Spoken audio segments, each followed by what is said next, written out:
кандай десем, бул баягы же мамлекет бербесе, же мектептин өзүнүн жарытылып бюджети жок болсо, анан мектеп эле дебейм, бала бакчада деле ошол эле нерсе. Жеке бала бакчада деле, жеке мектептерде деле чыдагандан кийин, окуткандан кийин, жанагы эшикке учкачкандан кийин аягына чейин барыш керек деген эле система да. Жок, эгерде чогултулган акча акылга сыярлык деңгээлде болуп, ошо керектүүсүнө жумшалып атса, бул башка маселе. Ата-энелер эмнеге нааразы болуп атышат? Ошол чогултулган акчанын басымдуу бөлүгүн ошо мектеп жетекчилиги же бала бакча жетекчилиги тарабынан эле жеп жок болуп кетип атат дагы. Орто жолдо бизден аз-аздан топтоп алып, анан бизди чыгашага кейиптер кылып атат деп мына ушул нааразычылык мисалы болуп атат. азыр нааразычылык эмнеден улам чыгып атат? Могул жаңы жылдык кечелерди уюштуруу биринчиден. Экинчиден мына ошо жаңы жылдык кечелерде балдарга белек, пекчек, залды жасалголоосу, ошол оңдөнгөн нерселерге эле бул жанагы сырттан караган адамга бир аз тыйын болгону менен ошол майда барат нерсени алып келгенде эле олчойгон акчанын суммасы чыгып калат да чынында. Олчойгон акча сумма чыгат, бирок эгер сметасын түзүп келсең, маселен, бир мектепте азыр орто эсеп менен 500дөн 1000ге чейин окуучу болсун десең, ар бирине 100дөн окуучуга 100дөн сом топтошко туура келгенде деле 50-60 миң сомдун акчасын ар жак бери жагы болуп кетип атпайбы. Ошончолук акча каражаты чын эле ошол иш чарага кетеби же башка нерсеге кетеби же эч нерсеге кетпейби деген да суроолор жаралып атпайбы. Бул жерде эми жанагы акчаны жеп атат деп эле бир тараптан карап тура берген чынында болбойт да. Бул теманы дагы кененирээк азыр көрсөтүүнүн жүрүшүндө атайын конок менен талкуулайбыз. Ал эми азыр телекөрүүчүлөр менен саламдашып биз эфирди баштап алсак. Ардактуу замандаштар, дагы бир саламатсыздарбы? Биз эртең менен силерге убадагылган эле кечинде кайрадан Жаргылчактан жүз көрүшүп жатканыбызга аябай кубанычтабыз. Бүгүн биз өзүңүздөр күбө болгондой же алдыда дагы кеп калабыз. Мектептерде, бала бакчалардагы жүрүп жаткан саясат, андагы акча чогултуу маселеси, айтор мына ушул теманын тегерегинде талкуу жүргүзөбүз. Кошо кетсиңиздер менен урматтуу телекөрүүчүлөр, түз эфирде Ош Бирин телеканалынын Жаргылчак берүүсү. Жаргылчактын бүгүнкү айлампасына кенже айтып өткөндөй биз мектептердин, бала бакчалардын көйгөйлөрүн салмакчыбыз. Андыктан бул багытта сиздердин суроо талаптарыңыздар болсо, жүрөк ооруткан көйгөйлөрүңүздөр болсо бизге конок келет. Ош шаардык билим берүү башкармалыгынын башчысы. Ошол кишиге түз эфирде кең кесире суроо берүүгө мүмкүнчүлүк жаралат. Андыктан өзүңүздөрдүн сурооңуздарды даярдап турсаңыздар жакшы болот. Мына ушул темада Алмаке бүгүн СДБК фракциясынын депутаты Евгения Стракова деген айым, Депутат айым. Депутат айым, жогорку кеңеш депутат айым ушул маселеде мындай деп сөз айтты да. Ушул эле маселе бүгүн жогорку кеңештин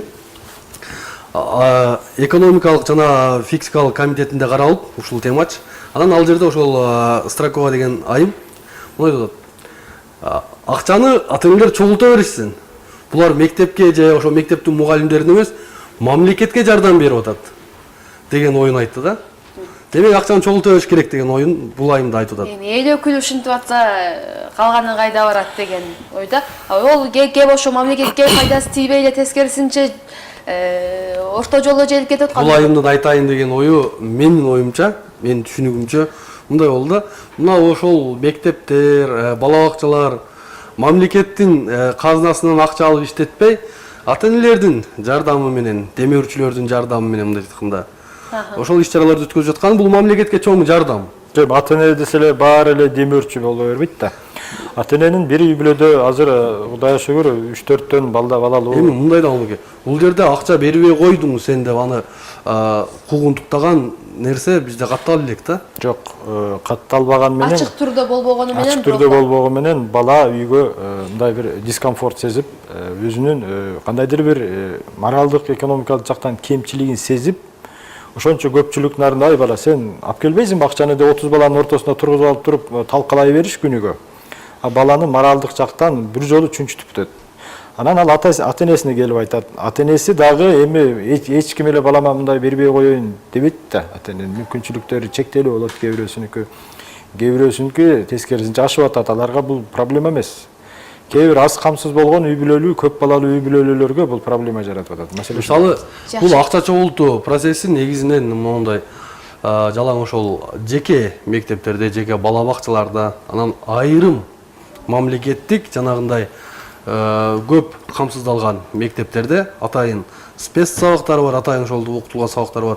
Ошондой мектептерде жүргүзүлүп жатат да бул акча топтойчу. Анан жанагындай биз айткан айыл жергесиндеги мектептер, жалпы карапайым элдин балдары окуган мектептерде мындай нерсе менимче жок болуш керек. Канткен күндө дагы шаар тургундарынан нааразычылык түшүп атат. Ошондуктан келген конокко суроо бербей койсок болбойт. Мен азыр дагы бир оюмду кетем деп айтып алайын да. Эгерде баа сиздер айтып жатпайсыздарбы? Жөндөн эле акча дайынсыз тарапка кетип жатат депчи. Эгер мен колдоп аткан тарабы, мисалы, могул жаңы жылдык кечелерди, кандайдыр бир майрамдык даталарда акча чогултуу бул мыйзам ченемдүү эле көрүнүш да. Бул атамдан эле топтолуп келген нерсе топтоло берет. Мисалы жаңы жылдарда белек деп биз деле топтогонбуз кичинекей кезде. Мыйзам ченемдүү эмес, мыйзамсыз нерсе. Эми бул топтолуп келген нерсе да болмой керек. Анан эгер сиздер айтып жаткан нерсе ал башка тарабы да. Эгер ал акчаны топтотуп алып, кандайдыр бир өздөрү жанагындай айткан жетекчилери жеп жалар өздөрүнүн кызыкчылыгына иштете турган болсо, анда бул кылмыш катары эсептелиш керек. Кызматынан кыянаттык менен пайдалануу. Ошол эле учурда коррупция. Ал деген атайын фонд түзүлүш керек. Мектептин фонду. Ата-энелер комитети бар мисалы. Ата-энелер комитети. Фонд болуш керек негизинче. Эч кандай акчаны сумдай топтоо бир надзордук органдардын көз жаздымынан калбаш керек да. Ал жерде кандай акча жүрүп атат, баары контролдоо болуш керек. Мейли директор кылабы, кимиси кылат. Бирок өзүнчө эле бир ата-энелер комитети туруп алып, келгиле мен мындай кылып акча чогулталы. Туура, алар ата-энелер өздөрү контроль кылат. Бирок акча негизи мугалимдердин колуна тийбейт ал жерде. Ата-энелер комитетинде болот, ошол ата-энелер комитетинин келишиминин өздөрүнүн чечиминин негизинде мектептин кандайдыр бир нерсе фондуна деп коет кедечи. Мисалы, мондай пардаларды, лампочкаларды алмаштырыш керек болуп калса, ошол балдар окуган класстын ичинде мамлекет каржылагандан сырткары. Ошол пардалар, мектептер, мамлекеттик мекеме да. Мамлекеттик мекеме, туура. Мамлекет 4 балды тургузуп коюп анан окуй бер дебейт да. Антпейт. Бирок ошол эле учурда сиз деле мисалы балаңыздын бир жакшыраак жерде отуруп, жакшына билим алганын каалайсыз, туурабы? Сизге окшогон ата-энелер могул мамлекеттин алып бергени бул бир аз арзаныраак экен, начар экен. Мектептерде ошондо ата-энелер тандайт да. Ата-энелер тандайт комитет. Ал чечим чыгарса, бул жерде эч кандай мыйзам бузуу жок да. Ата-энелер комитетинин ыраазычылыгы менен бул нерсе уюштурулса. Бул жерде ата-энелер комитети дегенде ата-эненин төрайымы же төрагасы дагы бир эки ата-энеден турат да. Бир класста азыр эң көп дегенде 60 бала окуп атат. 60 баланын ичинен кенже. 60 баланын ичинен 2-3-өсүнүкү ата-энелер комитети болот. Анан ошо ата-энелер комитетине акырын класс жетекчи болобу, бирөө айтат. Сиз ата-энелер комитет төрагасысыз же төрайымысыз, бизге мончунун акча чогултуп берсе, ата-энелер жакшы болот эле деп.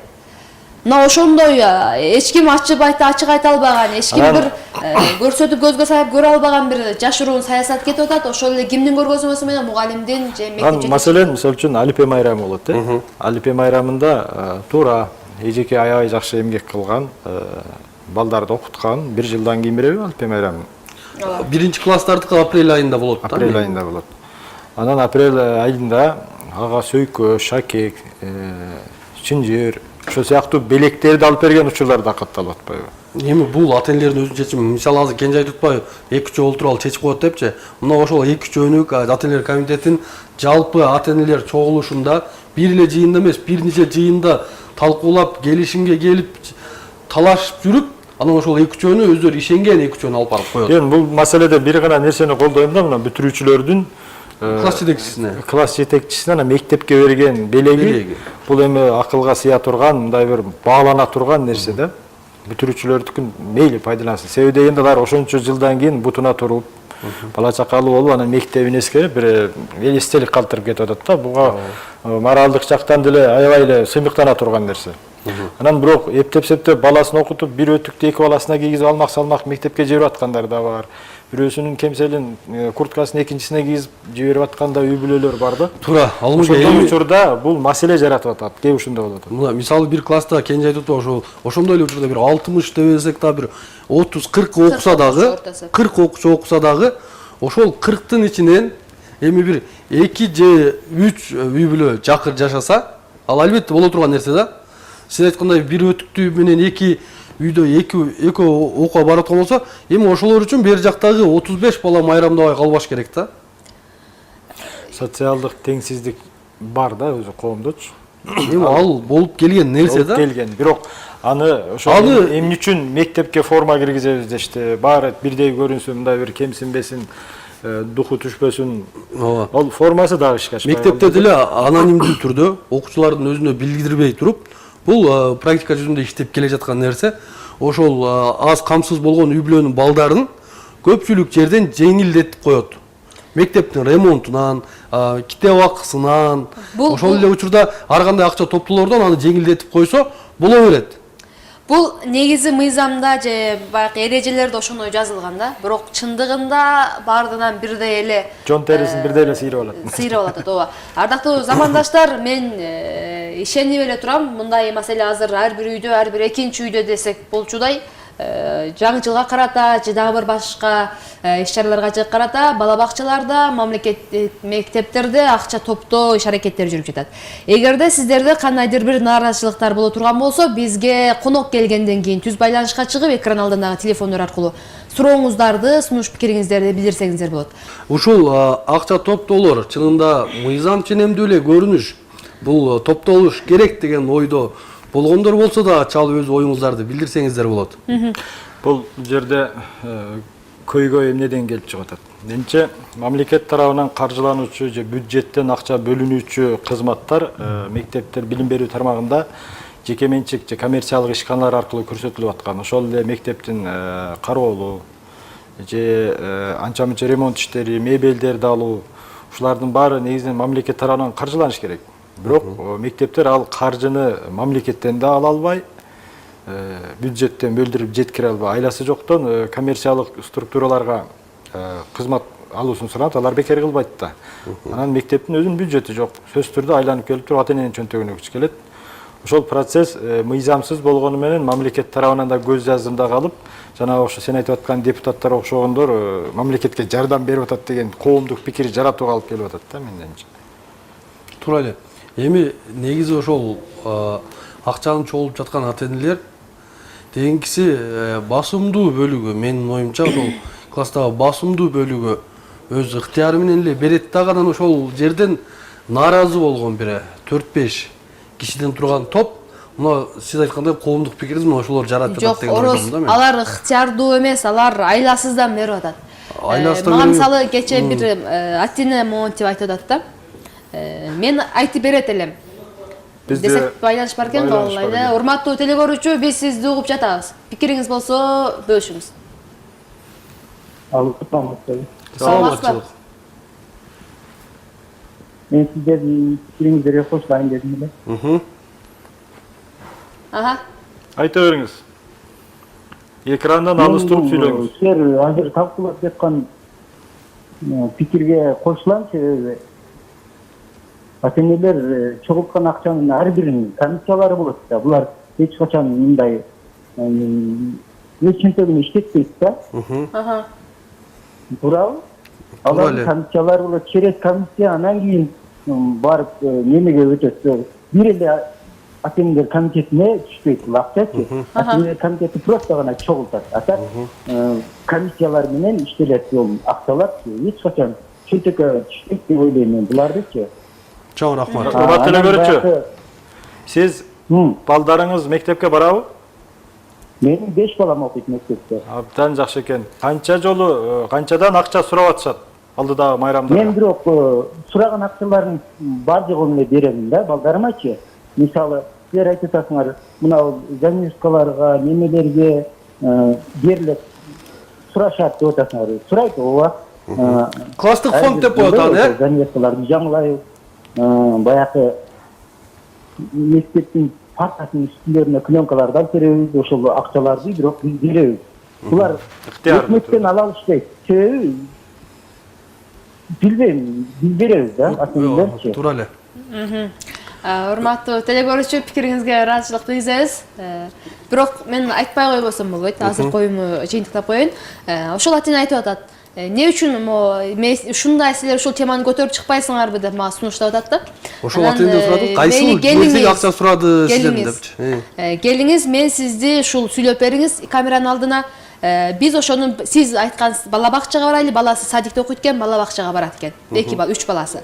Ошол жерине барып кайрылайлы десем, кокуй мен айта албайм. Эртең бүрсүгүнү балам эмне болот, кызым эмне болот. Алар коркконунан эртең бүрсүгүнү менин балам ошол бир жерге бурчка такабасын, эртең бүрсүгүндө мындай кылбасын дегендиктен эле маселени ачык айтып чыгышпайт экен да, көпчүлүк атенелер. Мисалы, эгерде ошондой эле чындык болуп аткан болсо, андан корко турган жери жок деп ойлойм да. Эгер ал бала бакчадан башка бала бакчалар деле толтура.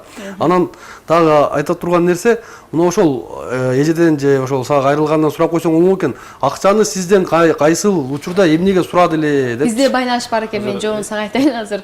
Урматтуу теле көрүүчү, биз сизди угуп жатабыз. Алло. Саламатсызбы? Ассаламу алейкум. Ва алейкум ассалам.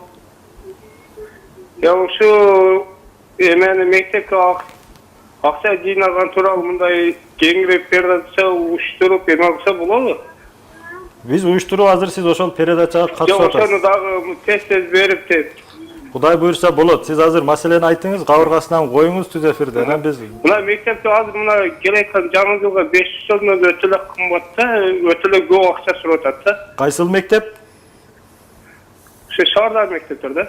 Атын айтып койбойсузбу мына мектепти? Урматтуу теле көрүүчү, азыр Мен биз азыр атын айтсак туура келбей калат да. Жок, сиздин Бизге атайын. Мындай бир коронадан азыр эле экранга чакырсаңар деген. азыр эле Кенже айткан мисал болуп атасыз да, сиз түз эфирде сиздин ким экениңизди биз деле билбейбиз.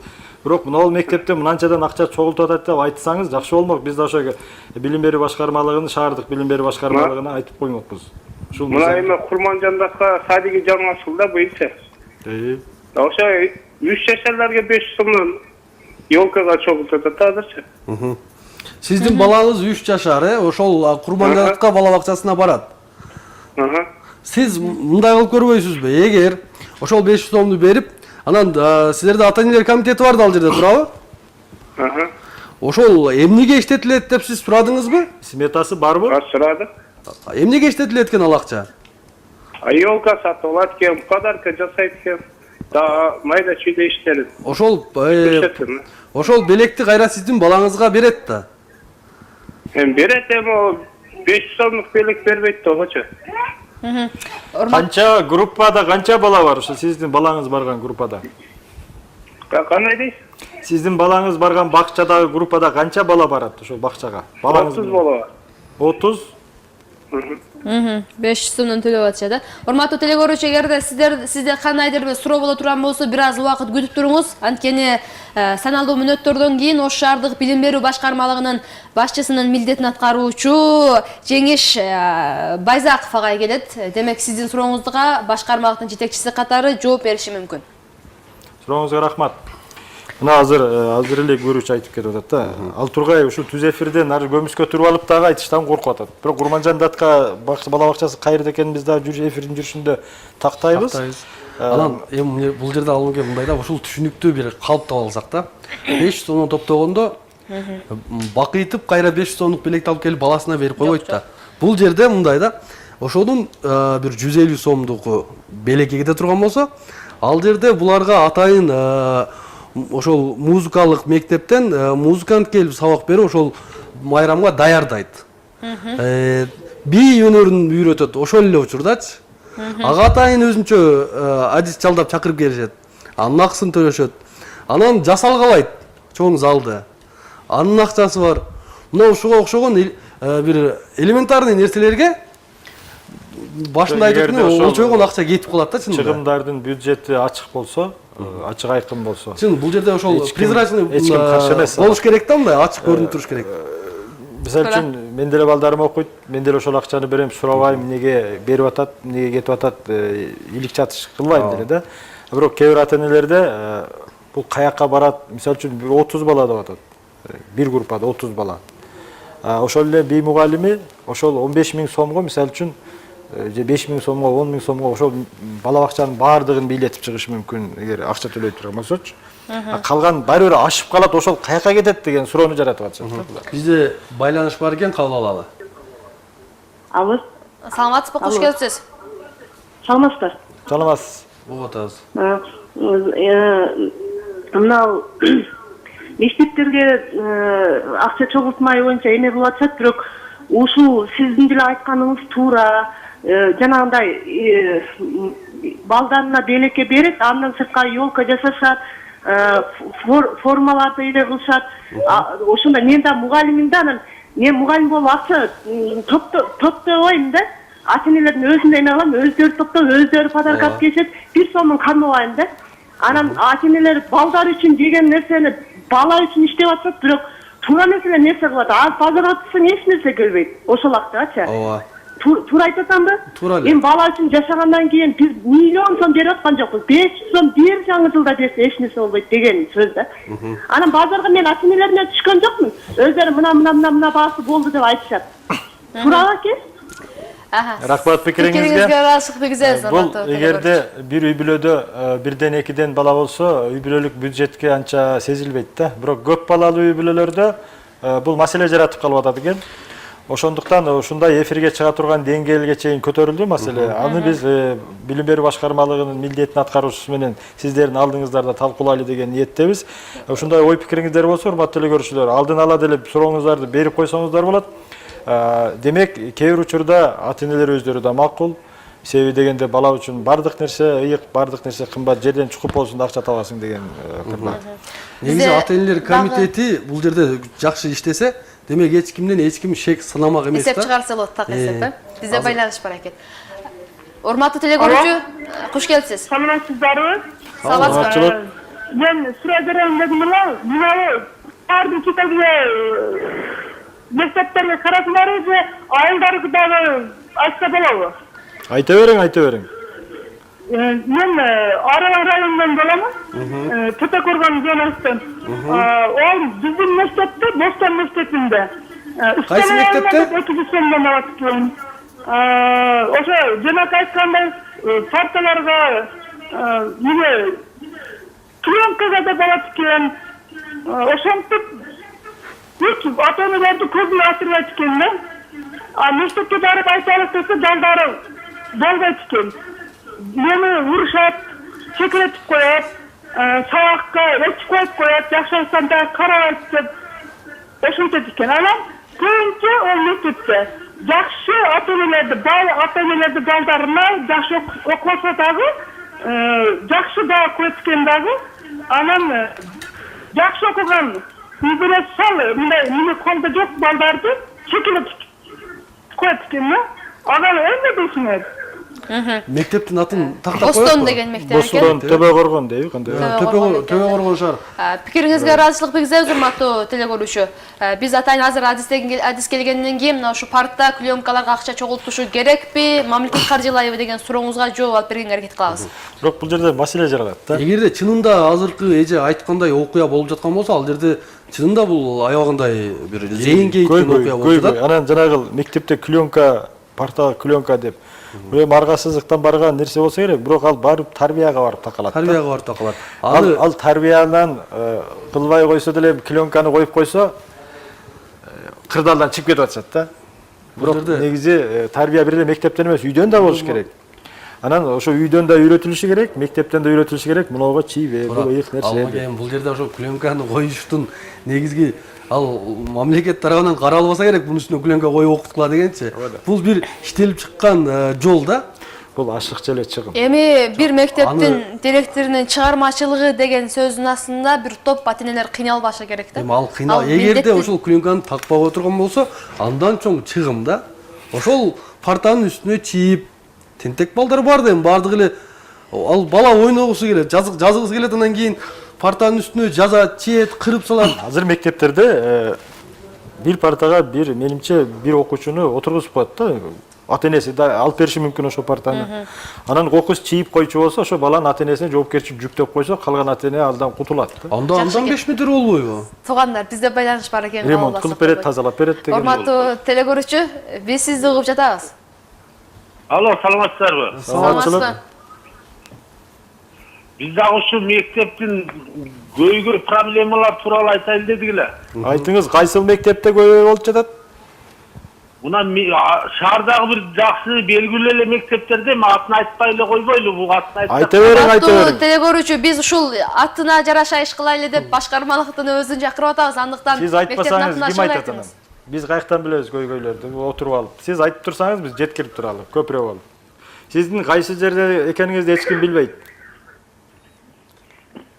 Bizde hazır buna bir balam alimde, bir balam Agakhan'da okuydu.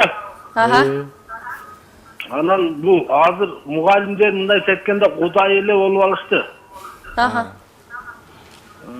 Bu balanı işte mektepten getiriyor, balan jakşı bilbeyt, dağım ne degen şıltolarda aytı öyle. Kimdin atenesi barıp kişine tıyım berip koysa oşonun balası jakşı okuyan kişi olur da. Anan pul vermegендики баягындай жакшы окуган болуп эле шынында башка мектептер деле бар, эми ушуларда кичине жакшыраак окутат деген уш жака берсек, ошол жагын коммерция кылып алгандай кылышы эле булар. Эми аябай эле кыйын болуп атат да. Чоң рахмат. Урматтуу телекөрүүчү, ушунда ушул жеке мектептердин билим сапатына кандай баа берип атасыз? Жеке мектептер дегенде чынында мурунку баягы жакшы педагогдор, орусчаны жакшы билгендер ошол жактарга ооп кетип эле анан чынында баазы кыргыздын баары эле орусча окугусу келип атпайбы? Ошентип эле ошол жака ооп барсак, биздин ошонубузду билип алып эле бизди мукуратып эле пулубузду алышка аракет кылыш эле аябай кыйнап атышат. Кайсыл учурда кандай кырдаалда сизден акча сурашат? Эмнеге сурайт акчаны? Акчаны деген мынандай кылып алган азыр буларчы. Сенин балаң жакшы окубайт экен, буга дополнительный окутушуң керек деп туруп. Репетитор. Bir дополнительный курстарын 200 сомго чейин чыгарып алган. Бир эле барган, 1 саат окуган. Ошого барса бала билеби билбейби, жакшы окуйт деп коет. Ого барбаса, сенин балаң жаман окуйт да. Эми ага барганда кандай окуш, ал балаңыздын өзүнүн баягы дээринен да чындачы. Туура эле маселе мажбур кылат. Эми бардык бала Мажбур кылып атат ошо. Мажбур кылат да ошого. Пикириңизге баланын деңгээли ошол эле. Эгер сен пулду берип дополнительный алып барсаң, сенин балаң 5. Сенин балаң барбай койсо 2. Чоң рахмат. Акчасын алса эле жакшы окуп кала берет деген мындайча айтканда. ыраазычылык билгизебиз пикириңизге. Абдан жакшы пикир айттыңыз, сизге чоң рахмат. Мына азыр бул дагы бир факт ачылып атат. Ооба. Мындай фактты баягы окуучуну мыйзамдаштырып атат да, акча берүүсүнчү. Аны сен кошумча сабакты окуткандан кийин ал билим алдыбы, албадыбы, экинчи 10-чу маселе болуп атат. Ал сабак кандай тартипте өтүп атат, эч ким дагы билбейт. Ошол 200 сомду берип кошумча сабакка келди деп галочканы коюп койсо, болду, ал сабак жакшы окуйт. Бул билим берүү коммерциялашып атканда сапат өз деңгээлине чыкпай атат деген сөз. Бул эң туура. Эми ошол эле учурда бул мугалимдерди азыр жанагы акчалуу эле бир укмуш кудай болуп алды деп атпайбы бул кишичи. Чында мугалимдер азыр бир эң төмөн айлык менен иштеп аткан ушул мугалимдер да чында. Ал мектепте, Олимп менен Агахан мектебинде менимче ал башка. Ал мектептердин жөнү башка да чында. Жакшы. Мугалимдердин айлыгы дагы башка саясат тууралуу да кеп кылабыз. Ардыктуу замандаштар, азыр алдыда жарнама сиздерди күтүп атат. Андан кийин Кыргызстанда алынган бүгүнкү күнгө карата акыркы жаңылыктар менен таанышып алыңыздар.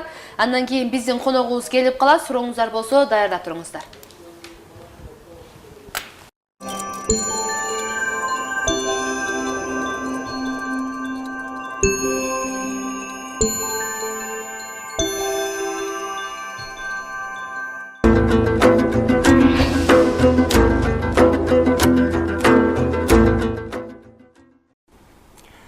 Көрсөтүүбүздү улантабыз, урматтуу телекөрүүчүлөр. Назарыңыздарда Ош Прим телеканалынын түз эфирдеги жаргылчак берүүсү. Бүгүн биз жаргылчактын айлампасына мектептердеги акча топтоо саясаты, бала бакчалардагы дегеле ушул мектепке байланышкан бир топ темаларды козгойбуз. Ал үчүн атайын конок чакырдык. Бүгүн бизде мейманда Ош шаардык билим берүү башкармалыгынын башчысынын милдетин аткаруучу Жеңишбек Кариевич Байзаков мырза биздин мейманда. Кош келипсиз Ош Прим студиясына. Бүгүн жаргылчактын коногусуз. Биздин эфирдин форматы ушундай. 3+1 деп коебуз биз.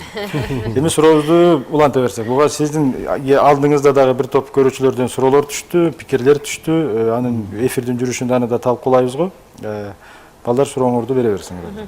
Агай, учурда Ош шаарынын тургундарынын айтымына караганда, шаардагы бардык мектептерде жаңы жылга карата акча топтомой жүрүп атыптыр. Сиздин маалыматыңыз барбы? Бар болсо эмне үчүн топтолуп атат? Бардык мектептерде акча топтон баш салып бер деген бир мындай башкача бир суроо болуп атат негизи.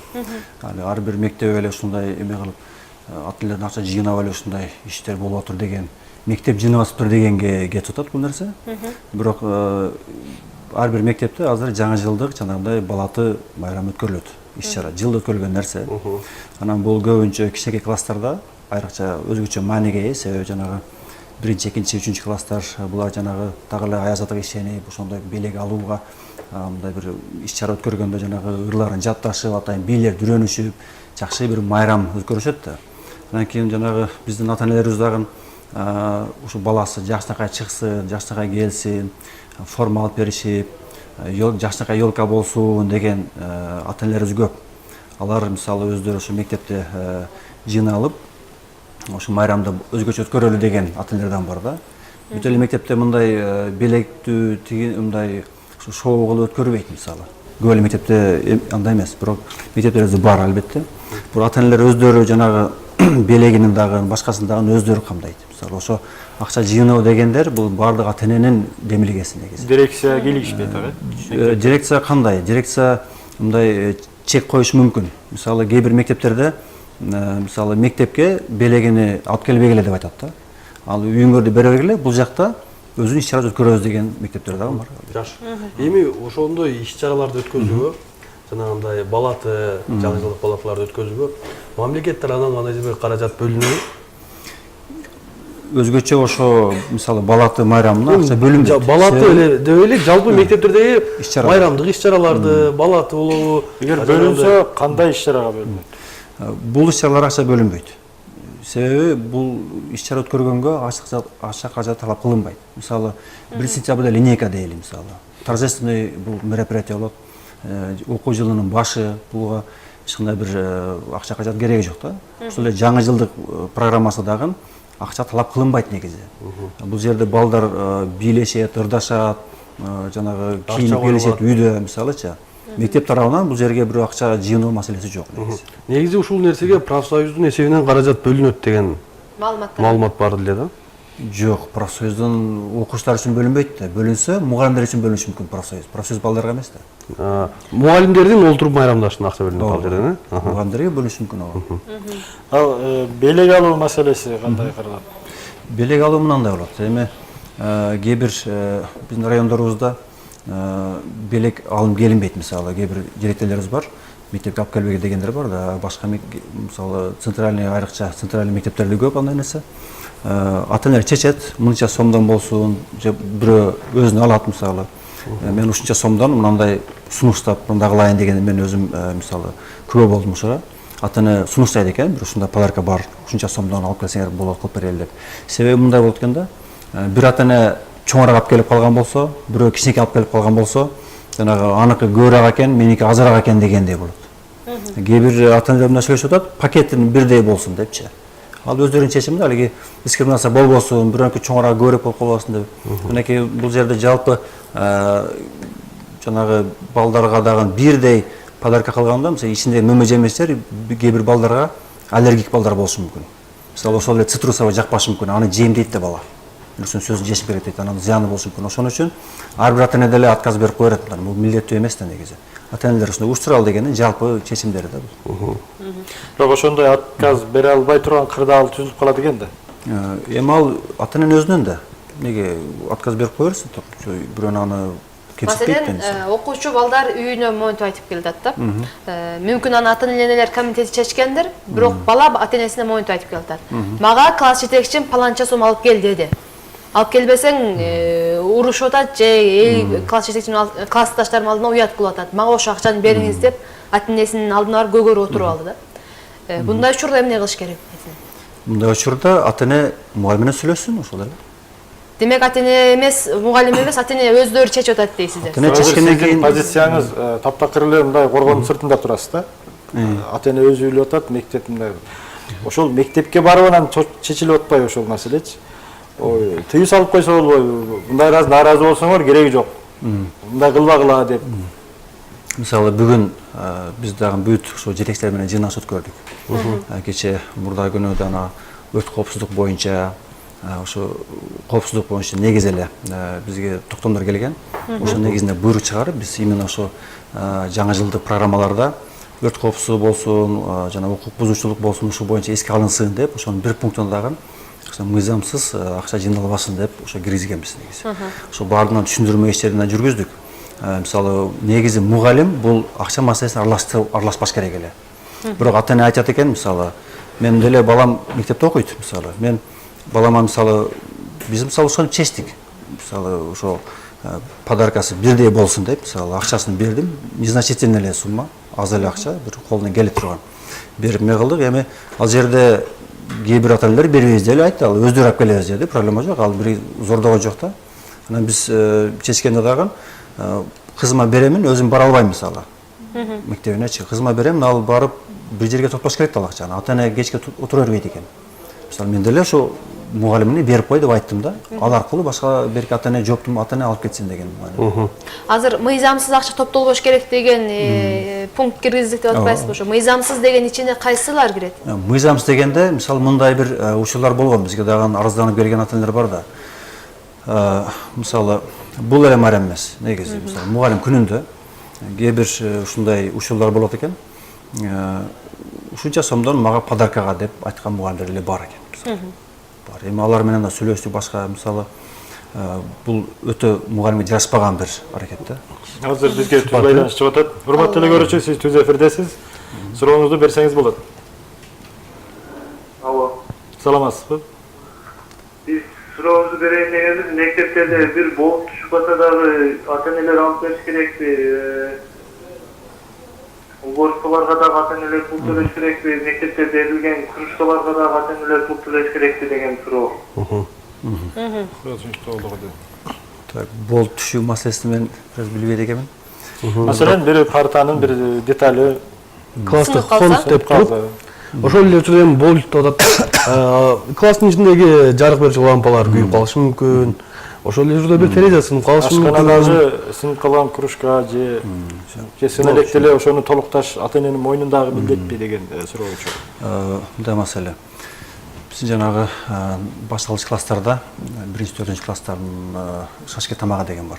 Бул мамлекет тарабынан берилген жанагы бесплатный ошо бир булочка менен же кружок менен сүт же компот берилет да. Ошол үчүн ошо кружкаларын, башка ошол тиешелүү, ошо керектүү буюмдарын ата-эне алып берет мисалы. Алып берет. Бизде ата-эне алып бериши керек. Бериш керек, ооба. Ата-эне алып бериш керек, ооба. Анан кийин калганын мисалы электрик жана лампочкалар дедиңиз, анан хоз товарларды биз алып беребиз. Эме тараптан. Башкарма тараптан. Ремонт иштери мектептин мойнундабы же ата-эненин мойнундабы? Ремонт иштери мамлекеттин Мойнунда. Мамлекеттин каржылоосу менен толукталат. Эки бюджет бар, республикалык анан местный бюджет бар, бизде шаардан берилген. Шаардан берилген ошол ремонт иштери үчүн шаардан берилет. Косметикалык ремонтка, покраскага ошолорго, актоого, сырдоого бул республикалык бюджеттен берилет, ал киши башына жана окуучунун санына карата берилет. А берки мисалы капиталдык ремонттор, мисалы чатырын жамоо керек же айнектерди алмаштыруу керек, ал маселелерин жергиликтүү бюджеттен каржыланат да. Мисалы бизде шаардык бюджеттен мисалы быйылкы эсебинен 12 миллион 800 миң сом бөлүнгөн. Ал акчага эң башта 13 мектеп жана 13 бала бакча каржылап, кээ бирлеринин чатырларын, кээ бирлеринин терезесин, кээ бирлеринин канализациясын оңдогонго жетиштик. Андан бул тендер боюнча өткөн үчүн экономдолгон акчадан бар эле. Ага дагы кошумча бир нече мектептердин ошо кемчиликтерин жасап бергенбиз да. Рахмат, бизде байланыш бар экен. Урматтуу телекөрүүчү, биз сизди угуп жатабыз. Сурооңуз болсо бериңиз. Алло. Саламатсызбы? Саламатсыздарбы? Саламатчылык, биз угуп жатабыз. Бериңиз. Номер 17 Гагаринатна гимназия мектебинин 1-класстарга ремонт иштерине канун охранага биринчи сомдон токтошуңар деппиз. А сиздин жерде мамлекеттин ишенин, жергиликтүү бюджеттин ишенин деп атасыз. Бул сметасы нече берди? Кандайча ушул сумманы болгон 1 класска 30 окуучу биринчи сомдон токтоса төлөгө болот. Рахмат. Суроо боюнча. Негизи баланын коопсуздугу ата-эненин милдети. Коопсуздук эмне керет? Ошо охранасы ата-эненин милдети болуп эсептелет. Ага тиешелүү мисалы видео көзөмөл болушу мүмкүн. Ал дагы ата-эненин милдетине кирет. Биз мына быйылдан бери мектептерге айтып атабыз, охрананы күчөткүлө депчи. Күчөткүлө. Себеби мына жылдын башында бир окуя болду. Бир мектептен окуучу келип, башкы мектепке келип, ал жерде мушташ болуп, бутуна бир учтуу нерсе менен кээ бирлер пычак деп атат, мисалы, ошо пычак менен сайган учуру болду да, мисалы. Ошондуктан мына күчөтүү маселеси каралып атат да. Бул милдет ата-эненики болгон үчүн биз дагы кайра айтып атабыз, ата-эненин милдети деп эскерткеле, ата-эне жыйналыштарында, конференцияларда айткыла ошону депчи. Эми 1700 деген сомду каяктан чыкканын мен тактайлы муну директордер менен. Бирок кандай болгон учурда дагы ремонтко болобу же башка нерсе үчүн акча чогултканда бул милдеттүү эмес. Ушуну билиңиздер, урматтуу ата-энелер. Эч бир сумманы милдеттүү төлөнбөйт негизи. Ушул 1700'ü топтогондон баш тартса болобу ата-эне? Болот, албетте болот. Бул ыктыярдуу төлөмдөр болгон болсо. Сиз дагы бир жерде айтып кеттиңиз, маселен, мектеп бул дерлик стратегический объект дегендей эле да, бул билим берүүнүн очогу. Анан ошону кайтаруу коопсуздугу кандайча ата-энелерге жүктөлүп калат? Бул жерде личный баланын коопсуздугу бар да, ар бир баланын өзүнчө коопсуздугу бар да. Бул мектеп стратегический объект катары болушу мүмкүн, бирок балдардын коопсуздугу милдет, ата-эне милдети. Канткен учурда да мисалы маселен бир окуучудан 1700'дөн акча топтоп атат. 1700 Бул такыр акылга сыйбай турган сум болуп атат да. Биринчи класстардын 1700 сом топтолуп атат деп айтылды. Бул ата-эне негизи ошол 1700 деп сумманы каяктан чыкты, ошону тактасын мисалы. Азыр Ошо ата-эне комитетине жолук сүйлөш керек. Алар эмне үчүн ушуну деп атат деп. Макул болсо берет, макулсу берет, бул милдеттүү эмес. коопсуздук маселесинде дагы бир кошумча нерсе да. Мектеп сабак учурунда негизи коопсуздукка ата-эне эмес, мектеп тактап айтканда мугалимдер жооп бериш керек. Туурабы? Анан бул жерде эгер ошол охрананын кереги деле жок болмок да негизичи коопсуздук кызматынын. Эгерде сабактар өз убагында өтүлүп, сабак учурунда башка жакта дейди баспаса окуучуларчы. Анда бунун кереги жок болмок, туурабы? Ошону кандай камсыздасак болот ушул? Азыр караңыздар. Мисалы коопсуздук дегенде окуучулардын бири-бири менен коопсуздук эмес да. Азыр көрүп атасыздар, сырттан бирөө келип, Кудай сактасын, башка өлкөлөрдөгүдөй террористтик аракет болушу мүмкүн да какой-то. Ошон үчүн сырттан келген коопсуздуктан Бизде да түз байланыш чыгып Күтүп атат. атат, кабыл болсак болбойт. Урматтуу телекөрүүчү, биз сизди угуп жатабыз. Алло, Саламатсызбы? Сурооңузду бериңиз. саламатсыздарбы? Саламатчылык. Мен баягыдан бери силерди угуп атам, башка нерсе кылып атам. Мен айтмакчымын, мен эжекелерге аябай ыраазымын. Мен окуткан эжекелерге. Мен эжекелерим, балдарым качан үйүңө кетти деп звонок кылат. Бала үйгө барды деп звонок кылат. Просто мен ойлогом, просто башка балдар мындай башка эжекелерге туш келип калган депчи. Анан бизге эч качан акча сурабайт. Акча сураса да разис комитет аябай күчтүү иштейт да. Кайсы мектеп? Ар бир неме четвертте собранияда мына кетти деп отчет берип турат. Ар бир мектепте ошондой болсо, ар бир класста. Мен ойлойм, биздин класста гана ошондой болсо керек депчи. Рахмат пикириңизге. Ыраазычылык билдиребиз. Азыр сиз жанагы ата-энелердин акча чогултушу өз эрки ал мектептен сырткаркы мындай иш аракет дегенди айтып атасыздар. Азыр мен маалымат топтоп отуруп, Кыргыз Республикасынын билим берүү жана илим министрлиги 2013 жылдын 13 апрелиндеги номер 172 бөлчөк 1 буйругу дейт. Бул чыгыш буйругу. Мондай дейт. Кыргыз Республикасынын өкмөтүнүн 2012 жылдын августундагы 14 жылдарга коррупцияга каршы туруу боюнча өкмөттүн иш-чараларын планын жана программасын бекитүү жөнүндө токтомго ылайык буйрук кылып атат экен да. Буйруктун баарын окуп эле коеюн. Биринчи пункттун 2 бөлүгү. Түмөнкү уюштуруучу иш-чараларга акча чогултууга тыюу салынсын дейт. Окуучуларды 1-класска кабыл алууда билим деңгээлин текшерүүнүн бардык түрүнө, мамлекеттик жана муниципалдык билим берүү мекемелерине балдарды кабыл алууда ар кандай фонддор, камкордук кеңештер аркылуу жана башка жолдор менен кирүү үчүн акчалай төлөмүн чогултууга. Анан дагы перечень кетип атат бир топ. Анан бул көзөмөл кимге жүктөлгөн? акча жана башка чогултуулар, окуучуларга моралдык психологиялык жактан кысым көрсөтүү фактылар аныкталса, мамлекеттик жана муниципалдык билим берүү уюмдарынын жетекчилери, класс жетекчилери кызматтан бошотулуп, иши укук коргоо органдарынын кароосуна өткөрүлүп берилсин. Анан бул буйрукту аткаруу жоопкерчилиги мамлекеттик жана муниципалдык билим берүү мекемелеринин жетекчилерине, шаардык райондук билим берүү бөлүмдөрүнүн жетекчилерине жүктөлсүн дейт. Бул 2013-жылдын 10 апрелиндеги буйрук. Ошодон бери ушунчалык канчалык нааразычылык болсо дагы бир факты чыгып, кармалып, чара көрүлгөн учур болду. Болгон эмес. Мындай учурлар болгон бирок. Мисалы бир ата-эне арызданат, же бир мугалим арызданат. Ошо администрацияга каршы. Арызданганан биз иликтеп барган учурда кайра тескерисинче жанагы арызданган адам ыраазычылык айтып атат да, мисалы. Биздин менталитет ушундайбы, же биз түшүнбөй калабыз да, биз атайын комиссия менен барганда кайрадан сөзүндө ат калат да. Мисалы кээде ушундай звонок болот. Мисалы паланча деген мугалим биринчи класска кирүү үчүн менден акча алды дейт. Андан кийин ошо директорго чалсаң, андай мугалим алды дейт жок да, мисалы. Ошол эле пунктту мына коомдук кайрымдуулук жана камкордук фонддоруна, мамлекеттик жана муниципалдык билим берүү мекемелеринин жетекчилерине, класс жетекчилерине, мугалимдерге, тарбиячыларына, ата-энелер аркылуу белектер жана башка үчүн акча чогултууга тыюу салынат деген буйрук болуп атат да.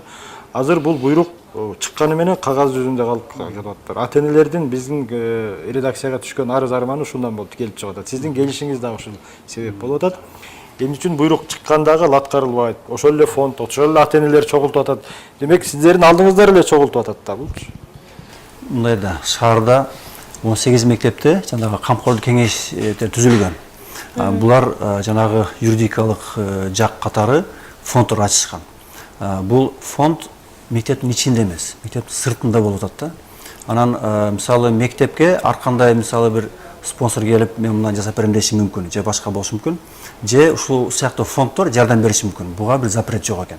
Биз аны бербей деп коебуз. Сиздерге тыюу салып атпайбы? Министрликтен кандай гана фонд, кандай гана акча чогултуу болбосун, кандай гана белек алып болбосун, тыюу салынат. Бул жерде ушу ата-энелерден фондко же ушу окуучулардан жыйноо деген маселе болбосо керек эле. Мисалы фондко именно мисалы жарандын акчасына биз кийгише албайбыз да, мисалы сен бербей деп кое албайбыз да фондко. Мисалы ошондо мындай болуп калат экен да, фонддо ата-энелер комитети өзү каалагандай. Аларга ата-энелер комитетине мектеп кийлигише албайт. Ушундай болуп атабы? Ооба. Мектеп кийлигише албайт алар. Ата-энелер комитети өзлөрүнчө кайсыл нерсеге канчадан акча чогултат өздөрү билет. Кийлигише албайт эмес, Жеңиш Караевич. Бул жерде именно ошол жетекчилик жоопкерчиликтүү деп атат. Эгер ошондой фактылар катталса дегенде.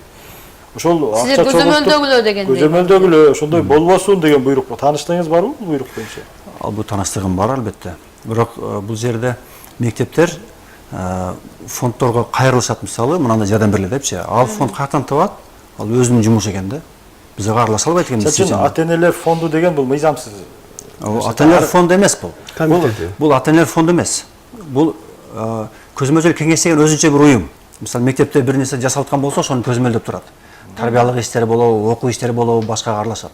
Бирок мына фондко ата-энелер аркылуу келет экен. Мисалы, сен охрана деп атпайбызбы? Охрананы биз мектеп өзү түзө албайт экен бул. Мисалы, договорду мисалы. Сиздер жеке ишканалар аркылуу келишим менен иштейсиздерби? Мектептин кароолун, охранасын. Мектеп келишим. Жеке. Бирок мектеп администрациясы бул мисалы охрана агентство менен келишим түзө албайт экен. Мыйзамсыз акчанын айлануусу жүрүп атат да. Ал баары бир ошол кароолго турган үчүн акча алып атат.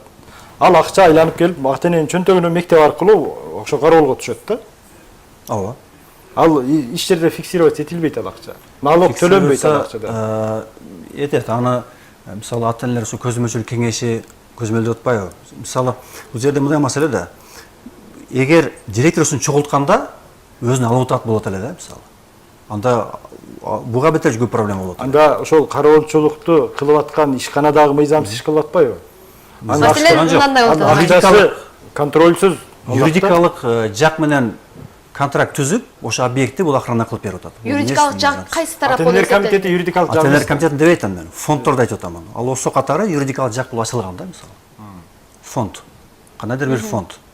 Мисалы, кээ бир мектептерде фонддор бар, алар ошол мыйзам чегинде эле ошо фондко келген акча Иә. Каттоодон өткөн фонддор. Каттоодон өткөн расмий жоопкерчилиги чектелген коомдор. юридикалык жакты өтпайм ба? Юстициядан өтүп кадимкидей ошолор аркылуу гана охрана агентствого. Мына азыр Гагарин мектебин мисал кылып айтып атат, 1700дөн кароолго берип атабыз дейт. Ал эч кандай фонду жок эле 1700дү баласы сиздин кызыңыздай мугалимдин алып барып берет, анан ар жагы ошо кароолго кетти болуп калып кетет да. Ошол жөнүндө ата-эне переживать этип атат. Бирок мына акчаны каяка берет? Мисалы мектепке бербейт да муну, бере албайт. Мектепке берген болсо, ал мыйзамсыз болуп калат действительно. Бул ошо аркылуу, ошо юридикалык жак аркылуу Ошол ким чогултуп ким тапшырат аны? ал ата-эне комитети мисалы охрана мисалы мына көзөмөлчү кеңеши ал мисалы охранага ушунча сом кетип атат деп эсептеп чыгат да мисалы. Акчаны класс жетекчиге апарып берип атпайбы окуучу? Жок. Эми аны өздөрү Ошол класс жетекчиси же ким квитанция жазылбайт да 1700 сом акча бердиң сен балаң үчүн деп ал кагаз талап кылсын. Ошо фондко берип атканда талап кылсын. Аны өзүнчө бухгалтер болот. Демек болот, Бизде Болот. байланыш күтүп атат, Албетте кабыл албасак болбойт. Урматтуу телекөрүүчү, биз сизди угуп жатабыз. Сыналгыдан алыс туруңуз.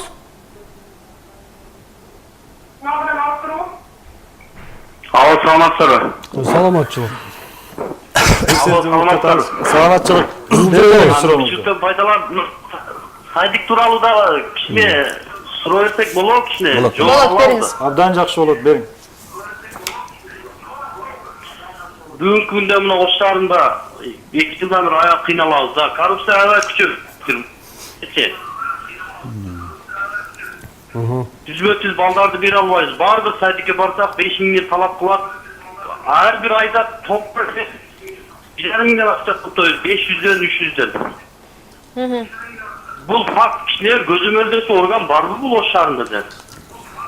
Кайсыл бакчадан акча сурады сизден? Мына бардык бакчага акча сурады, бардык бакчада. Мүмкүнчүлүгүм жетпей 3000, бирөөсү 3000 деди эле, ошого бердим. Кайсыл бакчага бердиңиз? Садиктерде дагы эми аны телевидениеден уят кылбай эле коеюн. Жок, сиз Анда сиз жалган сүйлөп аткан болуп калат. тактоо иретинде сиз анын аты жөнүн айтсаңыз болот. Ал садикте иштеген адамдар дагы жаңы ишке киргенде 6 ай ошо заведующийни айлыгынан 50% алып калат экен. Билем бул мыйзамсыз да. Жок, албетте эгерде сиз айтып аткан нерселер чындык болсо бул мыйзамсыз нерсе. Бирок ошол нерсени кайсыл бала бакча болуп атат так айтып берсеңиз. Азыр шаардык билим берүү башкармалыгынын милдетин аткаруучу отурат, буга фактыларды биз бере алсак, текшерүү жүргүзүп, бир жыйынтык чыгармак да. Сиз айтпасаңыз жардам текшере берген албайсыз. болосуз бул жака. Ошон үчүн айтып кое бериң. Биздин номерди бербейсиңер банда? Жок. Бербейбиз, кепилдик сакталат, урматтуу телекөрүүчү. Айтыңыз. Анда жанагы таң шооласы деген 49-жыл немени текшергиле, текшербесиңер болбойт. Кайсыл жерде? Вообще бардак болуп кетти ал жер. Пикириңизге ыраазычылык билдиребиз, урматтуу телекөрүүчү. Бул боюнча өзүңүздүн оюңузду билдирип кетсеңиз. Шаарда азыр жалпысынан 39 бала бакча бар. Анан 35-и бизге баш ийет. Мына быйыл дагы 3 садик ачылды. 75-чи, 76 жана 77-чи. Негизи балдар 14500 бала барган болсо, бул 1,5 эсе нормадан ашык шаарыбызда. Мына Советтер Союзунун маалында шаарыбызда 70 садик болгон болсо, азыр мына 39 бала бакча бар. Биздин муктаждыгыбыз жылдан жылга өсүп атат. Мектептерге дагы, садиктерге дагы. Бир жактан куруп атабыз, бирок ошол эле учурда саны көбөйүп баары жетишпейт. Канча пайыз камсыздап атасыздар? Камсыздалганы 43 бала 43% камсыз болуп атат. Эми ошол жетишпегендиги жанагындай акча берүүгө алууга түрткү болуп ал. Мындай, мен акча алууну мыйзамсыз эч качан айтпайбыз эч ким өзүчө. Мисалы 43% бала камсыз болгон, анан бардыгыбызга белгилүү. Кезекке туруп, жанагы электрондук кезек ачканбыз биз. Кезек менен кириш керек негизи. Бирок мисалы азыр Кезеге келиче жаш өтүп. ооба, кезекке турганда, ал кезек келгиче действительно жаш деле өтүп кетет да. Мисалы садикке качан алынат? 2 жаштан өткөндөн кийин садикке эң кенже тайпасына кирет дагы, ошол уланып отуруп, ошону бүтүп кетиш керек да. Действительно мына ортоңку группаларга набор аз болот негизи. Бул кезекке турганыбыз менен мисалы жыл эмеси келбейт. Мисалы келишинче азыр ушул сурооңузга да бир биздин тизмебизде бар эле суроо. Жеке демилгечи топтор бар да, өзүнчө жеке бала бакча ачып, бардык шартын кылып берип иштеп аткандар да бар. Бирок кадр маселесин мамлекет чечип бериш керек. Ошол багыттагы иш аракеттерди өрчүтсө болбойбу? Бизде биздин шаарыбызда бала бакча ачылып, баасы да кымбатыраак. мисалы шаарыбызда бир бакча ачылып, ал жерге мугалим жетпей калганын мен азыр пока көрө элекмин да. Мисалы башка райондордо бар эле, мисалы имаратын куруп берет, бирок ичиндеги бүт мугалимдердин кадрдык маселелерин билим берүү бөлүмдөрүнө жүктөшөт. Бирок бизде андай жок. Ай, теле көрүүчүнүн суроосун улай эмне үчүн акча алып атышат, эмне үчүн ага жол коюлат? Айтып берем. Ош шаардык кеңешинин токтому менен 500 сом өлчөмүндө тамагына, тамак ашына төлөнүш керек. Бул сөзсүз. Анан кийин жылына бир жолу ремонтуна деп 550 сомдон жыйналат. Бирок бул да милдеттүү эмес. Ошо 500 сомдун ичине ошо 3 мал тамагы берилип атат. Бул эсептеп көргөндө бир балага 23-24 сомдон тура келет. Азыр Милдеттүүсү мейли агай, милдеттүүсүн төлөп ага ыраазы болуп эле балдарын баласын берип атат да. Кеп мына ушу кирип атканда сөзсүз түрдө азыр шапкесин сурап атат. Мындай кылсын, киргизгенде негизи азыр ала албайт. Мисалы орток группаларга балдарды ала албайт. Бала бакчада орун жок негизи. Анан кийин эл айтып атпайбы, алып атат, акча бердик, алды баласын. Алып атса, демек какой-то мыйзам бузуу болуптур да. Андай укук коргондорго берсин. Берсе, эч ким ушул күнгө чейин бере элек да.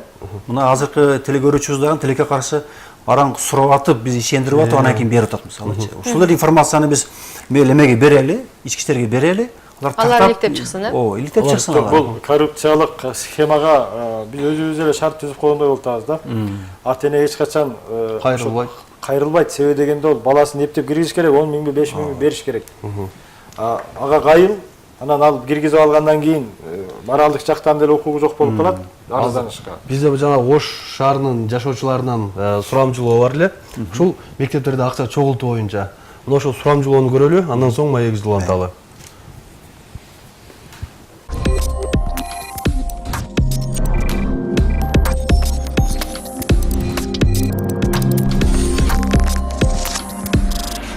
Мектепте керектүү жерлерине охрана, фон жакшы эле койдойм.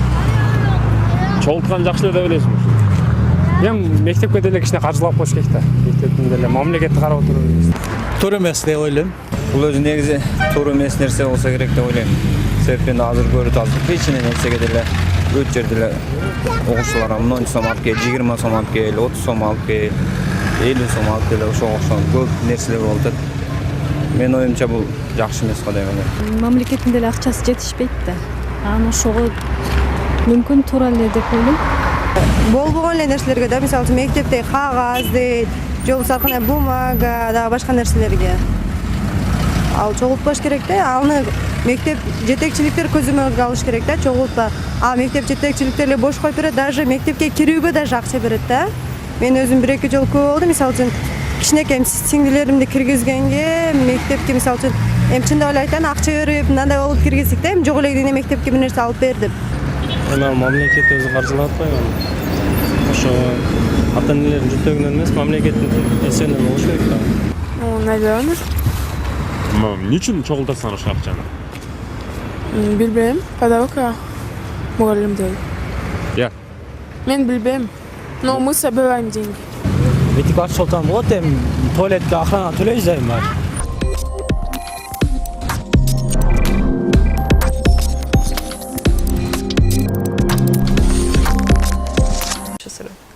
Көрсөтүүнү уланталы урматтуу көрүүчүлөр, Жаргылчактын бүгүнкү айланпасында биз шаардагы мектептердин акыбалы жөнүндө сүйлөшүп атабыз. Ошонун ичинде акча чогултуу маселеси. Бир эле мектеп эмес, бала бакчаларда дагы көрүүчүлөрдөн бир топ кайрылуулар түшкөн. Ошон үчүн бул теманы биз шаардык билим берүү башкармалыгы менен бирдикте талкуулап атабыз. Бүгүн бизде мейманда шаардык билим берүү башкармалыгынын башчысы милдетин аткаруучу Жеңиш Карыйж Байзаков мырза мейманда. Айгиз улантсак анда.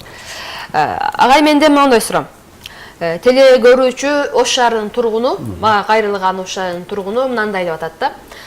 Барпы Алукулов мектебинде ар бир окуучудан залды эле жасаш үчүн деп, жаңы жылдык зал жасаш үчүн деп 60 сомдон акча топтоп атыптыр. Бир мектепте жок дегенде 1000ден ашуун окуучу бар да, шаардагы окуучуну эсептей турган болсок. Бул деген сөз 60 000 сом деген сөз. Жаңы жылдык кичинекей мектептин залын жасаганга ошончо каражат кетеби? Акча кетпесе керек, муну биз тактайлы маселени. Мен сиздерден угутамын. Залга негизи жасоо шарт эмес. Шарт эмес, шарт аны жасабай койсо деле болот.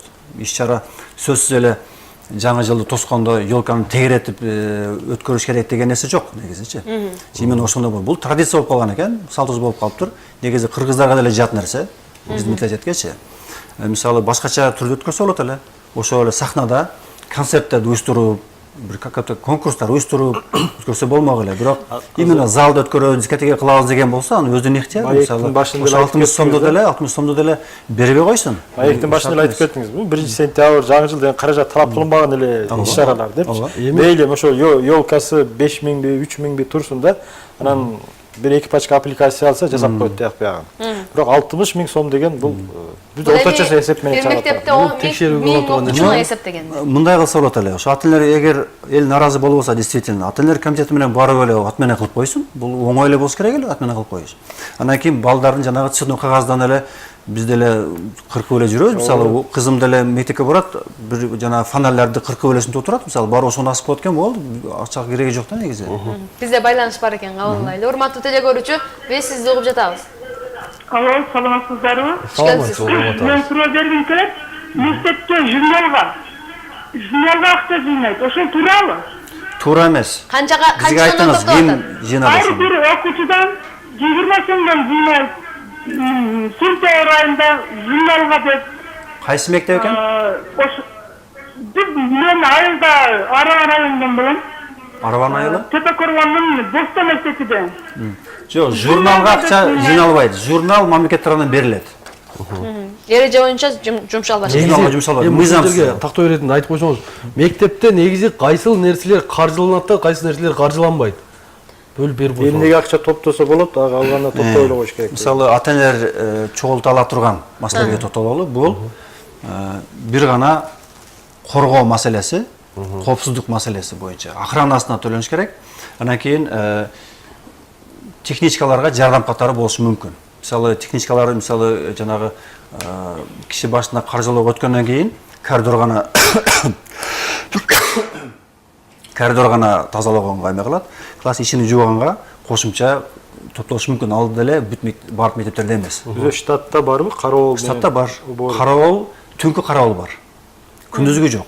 Биздин маселе коюп аткан коопсуздук маселеси бул күндүзгү болуп атат. Анан ошол эле учурда жана мектептеги чехол маселеси, жапкычтары, дагы бир класстын ичинде жасалгалары, буга эч кандай каражат бөлүнбөйт. Буга бөлүнбөйт. Мисалы балдардын отургучтарына же партанын үстүндөгү жанагы тосмолор ачып салсаңар керек. Алга бөлүнбөйт бизден. Ыктыяр. Балда мисалы кээ бир апалар баласын аяп мисалы төшөнчө болсун деп анан баардыгында бирөөндө болсо бала талашып кетет мисалы. Жаш балдарда. Ошон үчүн баардыгына болсун деп уюштурган ата-энелер деле бар. Ден соолукка байланышкан нерсе эч ким каршы болбосун. Азыр бизде байланыш. Мисалы караңыз, ушул маселеге каршы болбойт экен мисалычы. Чогултат. Ошондо эле бирөө чогултат да. Анан ошону ошондо эле мугалимге алып кеп берет экен. Бул мындай кантебиз мисалы. Бизде байланыш бар экен. Мындай коррупция болуп калдык да. Урматтуу теле көрүүчү, Бирок калоосу менен болду. сиз эфирдесиз. Саламатсыздарбы? Саламатчылык.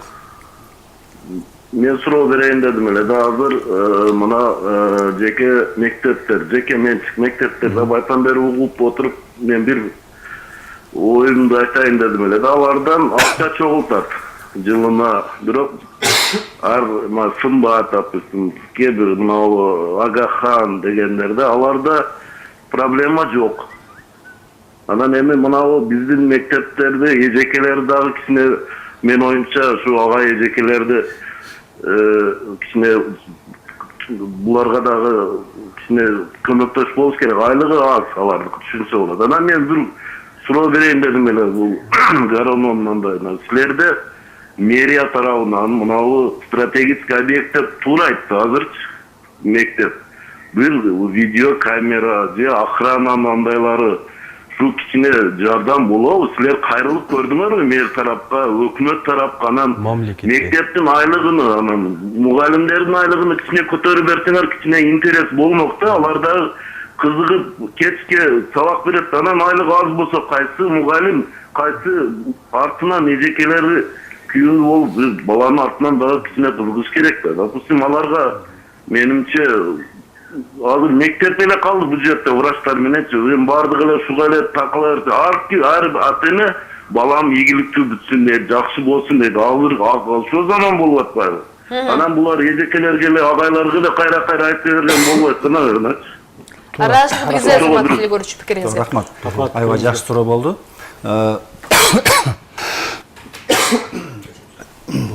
Мэрия тарабынан былтыр деген мына биз былтыр дегенде мугалимдер окуу жылын элестетебиз да. 2014-2015 окуу жылы. 15-16. Мына өткөн жылы мисалы мэрия тараптан бир аракеттер башталды. Именно бүт мектептерге видео көзөмөл коюу боюнча. Бул боюнча мына Ош шаарынын өнүгүү планына дагы кирген. Бул боюнча иштер жүрүп, мисалы бирок бир пункт бар, бул мектеп жанагы ата-энелердин да милдети болуп эсептелет. Азыр шаарыбызда 7 мектепте ошол эме видео көзөмөл орнотулган. 8 болду, кечээдан бир мектепте коюлду. Кичинекей мектептерге биз коюп бердик. Шаардык билим берүү башкармалыгы тарабынан жана местный бюджеттин эсебинен 2 мектепке өзү коюп бердик. Бул мектептерде жана кароолдук штат каралбаган мектептер, мисалы. Ошондой окуучулар аз болгондуктан ал жерге кароолчу штат жетпей калды да. Ал жерге өзү коюп бердик, мисалы. Анан аз эле сумма, көп деле сумма кетпейт экен, негизи койсо болот. Бирок чоң мектептерге жанагы мына 22 мектептен койду, мисалы. Ал ата-эненин эсебинен койду, мисалы. 8 мектеп койду, мына көчөнүн боюнда болгон үчүн коопсуздук таган, мисалы, машина уруп кеткен учурлар болот экен. Ата-энелер өздөрү инициатива көтөрүп, мына быйыл коюп берди да. Агай, жарнама учурунда бир жаран бизге байланышка чыгып берип койгула деп суранды эле, бербей койсок болбойт. Ошто дейт, театр окуучуларга театр келди деп, баргыла деп балдарды зордоп 60 сомдон топтоп атат. Өзүнүн 3 балам бар. Ар бир балага 60 сомдон бериш, мен өзүм иштебейм. Менде мүмкүнчүлүк болбой атат. Баргызбай койсом, балдарым шерменде болуп атат деп.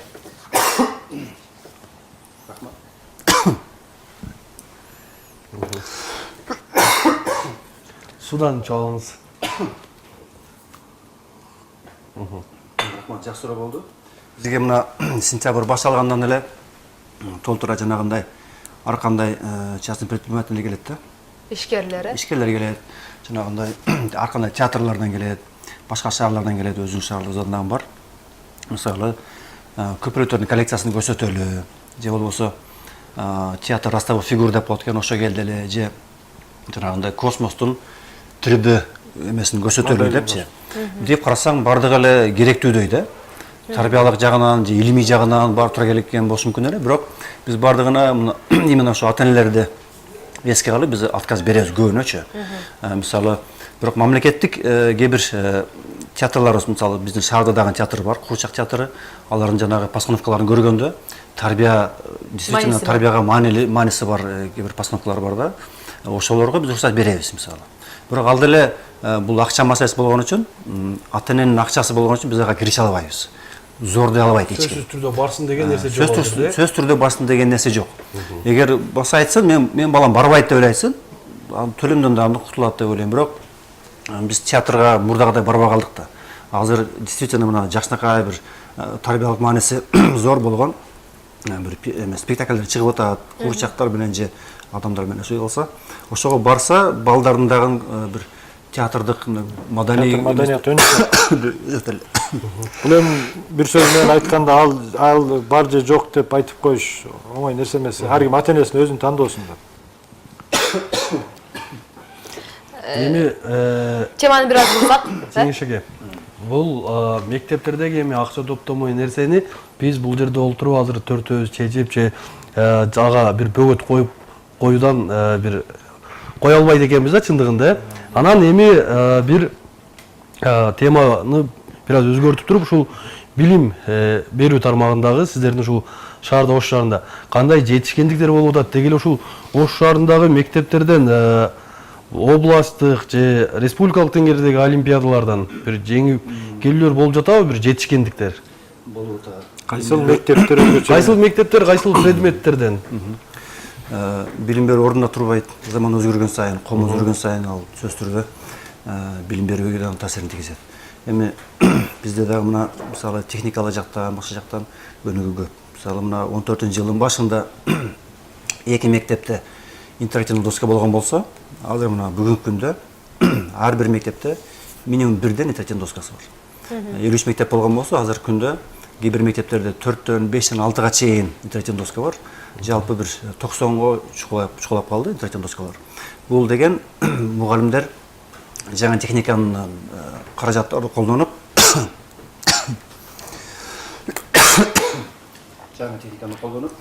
сабакты кызыктуу өтөт. Ошондуктан окуучу дагы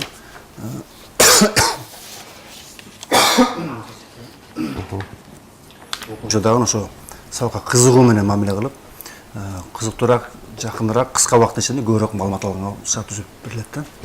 Анан буга тиешелүү мисалы азыр 53 мектептин 40-ында интернет байланышы, линия аркылуу байланышы бар. Биз мына мектептерде же мугалимдерде бир муктажы болгондо гана техниканы колдонот экенин биз түшүнгөнүбүз үчүн биз мисалы бүт буйруктарыбызды, башкармадан чыккан буйруктарды мектептерден электрондук почтасына жиберебиз. Мурдагыдай мына 2 жыл эле мурда мисалы кагаздарды чыгарып, биз Гарно тараптан чыгарып, барды келип алып кетчү эле, бирок азыр алар келгени кажет жок, интернет аркылуу жиберип коебуз да. Бул уже жөнгө салынган маселелер. Анан мисалы мына бизде Кыргызстанда биринчи жолу болуп, мына 2 жыл мурда олимпиада компьютердин үстүндө өткөрүлдү. Оштуунун менен чогуу кызматташып, ал жерде бүт шарттар бар. Ошонун базасында биринчи жолу өткөрдүк. Аябай мындай резонанс болду Кыргызстанда. Жалпы эле Кыргызстанда биринчи жолу ушундай заматта чыга турган результатты көргөндө окуучулар чындыгында дем көтөрүлдү да, духу көтөрүлдү. Коррупциялык схеманы да жоюуга бул эң башкысы ошол билим алып, мен өзүм үйрөнгөнүмө, мен ошо жыйынтыгга жете алат экенмин деген ишеним пайда болду да. Стимул пайда болуп. Кийинки жылы мына былтыр дагы өткөрүлдү, азыр дагы мына даярдык кылып атабыз. Январдын 6-сынан 2-нчи аптасынан баштап олимпиада болуп баштайт. Эми бул дагы мурда мисалы биринчи жолу өткөргөндө Россиянын программаны колдонгон болсок, азыр өзүнүн шаардагы программист балдар программа түзүп беришти. Азыр дагы ошо программаны өзгөртүп, жакшыртуу иштери болуп атат.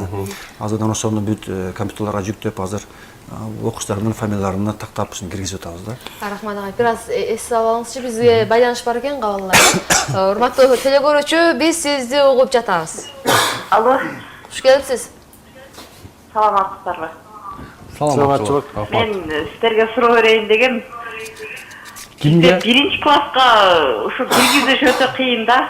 Өзүбүз шаарда эле турабыз, ушу шаардын мектебине биринчи класска киргизиш өтө кыйын. Ошон үчүн мен тиги жетекчиге кайрылайын дегем, кандай болгондо биринчи класска бере алабыз депчи. Эжеге канча сомдун акча сурап атат, айтыңызчы. Мен буга чейин 4 жыл мурда бир кызымды детсадка тиги немеге киргизген мектепке. $100 сурагам. Мен $100 жок, мен 2000 сом акча и колумда подаркам менен Ломоносовко киргиздим зорго. Эми мен дагы бир неберем эртең 7-ге чыкты, быйыл киргизе албай калдым. Эми мына келерки сентябрга кандай киргизем, же ушу Гароного барып эле бир башкармалыгына жолуганбы деп ойлойм. Сиз кайсыл жерде жашайсыз? Эң жакын мектеп кайсыл сиздин үйүңүзгө? Мага Ломоносов жакын. Каттооңуз ошол жерде? Дагы суроом бар да.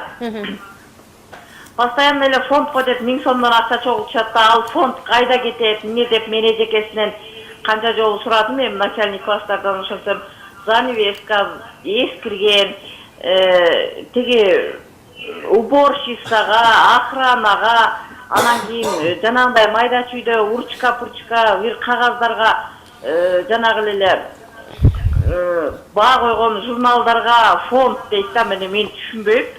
Бирок эми көптүн катарында бербей койсок дагы болбойт да. Балдар биз бербей койсок көптүн катарында биздин балдарыбыз четтейт да.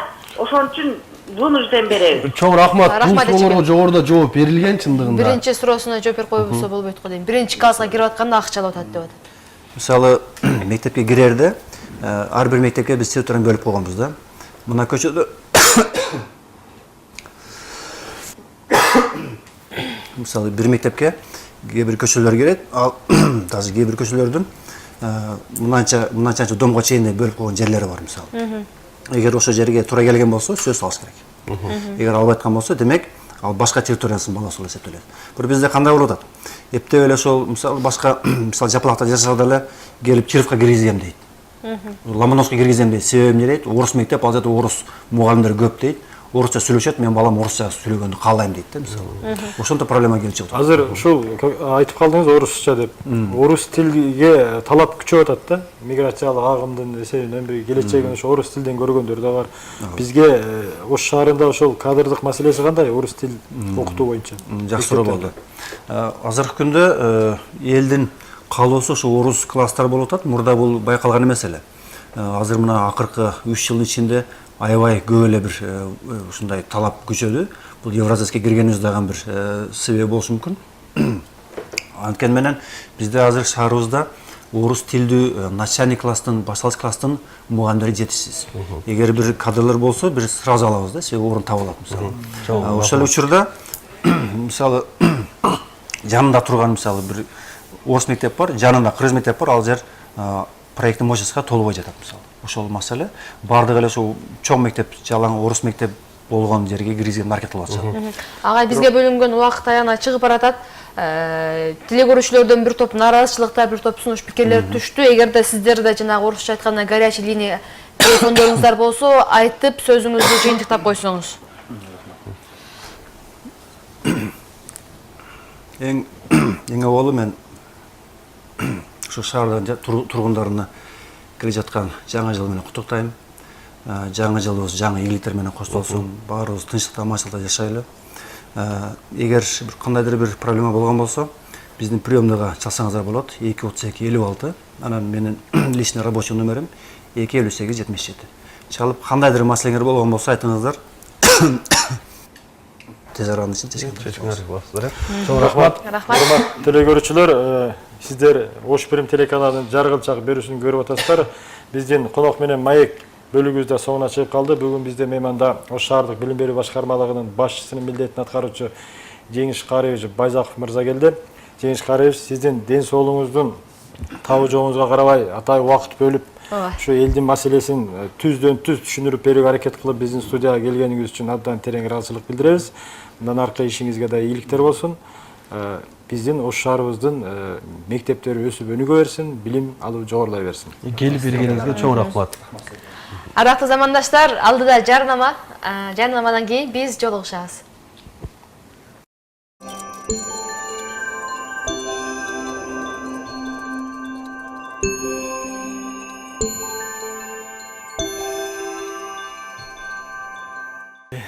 Урматтуу телекөрүүчүлөр, назарыңыздарда жаргылчак программасы. Бүгүн сиздер менен биз Ош шаарыбызда мектептердин акыбалы тууралуу бир аз кеп козгодук. Бүгүн бизде мейманда шаардык билим берүү башкармалыгынын башчысы Жеңиш Карыевич Байзаков сиздерге акча чогултуу маселеси деги эле бала бакчадан мектепке чейинки бир топ көйгөйлөрдүн тууралуу кеп куруп берди.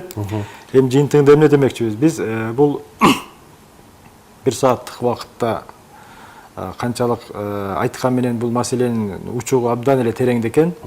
Бирок коомчулукка жеткирип коюш парызыбыз, коомдук пикир жаратыш да парызыбыз. Бул маселе бул талкууда эле токтолуп калбаса керек. Андан кийин да биз көп жолу кайрылабыз деген ойдобуз.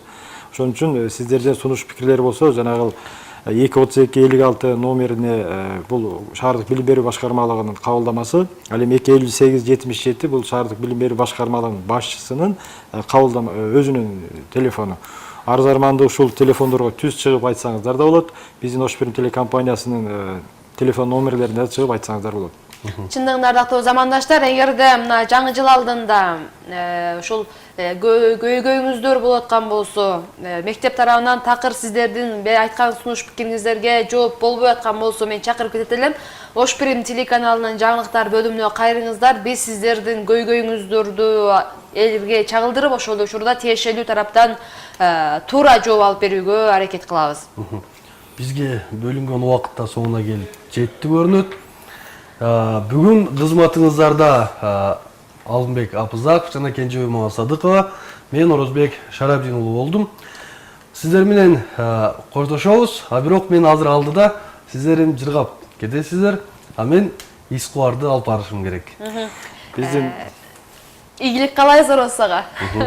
Ардактуу замандаштар, 3 саат аралыгында сиздерге аз да болсо пайдалуу маалымат жеткизсек, биз кубанычтабыз. Бул аралык ичинде биз менен чогуу болуп, келген коногубузга суроо берип, айтор ушул Жаргылчак менен бирге болгонуңуздар үчүн ыраазычылык билдиребиз.